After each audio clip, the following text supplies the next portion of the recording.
614. Every day we go over the numbers, and every day they keep going up. Tracking coronavirus cases has become a sad scorecard on the expanding pandemic. But there are some places where COVID-19 is merely a ghost.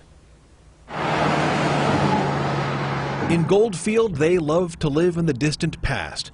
The ghosts, the mining days when 20,000 people called this outpost home. I'm a floozy today. On this Saturday, Patty Huber-Beth stood on US 95 in her turn-of-the-century attire. I do not want to dress like this every day. It's hot. There was supposed to be something special today, the annual Goldfield Days. There would be vendors and booths all along the street. But it was canceled.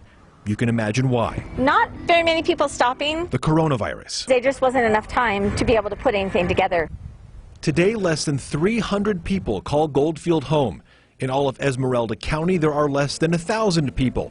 And they all have one thing in common. None of them have the coronavirus. Esmeralda County is the only part of Nevada without one positive test. In fact, it's one of only 34 counties nationwide with no cases. It's almost like it's out there. William Belts runs the Chamber of Commerce. Is it really real? Yeah, because it's out there. Even though you know it is. Frustrating as it is, he knows Goldfield had to cancel its big day. This is not a very rich county, so we depend upon little things like that brings people here. But there is an impact of the coronavirus shutdowns on rural towns, where there isn't much of an economy to lose. The shutdown here doesn't mean what it does in Vegas.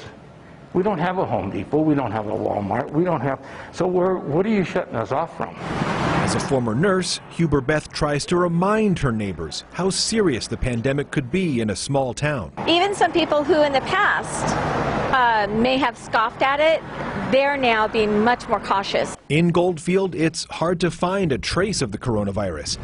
Importantly, there are still no cases, and Belts wants it to stay that way. We're just not going to get it. And indeed, hopefully it stays that way. 69 of Esmeralda County's just 974 residents have gotten COVID tests. State officials do plan to expand testing there in the near future. It was a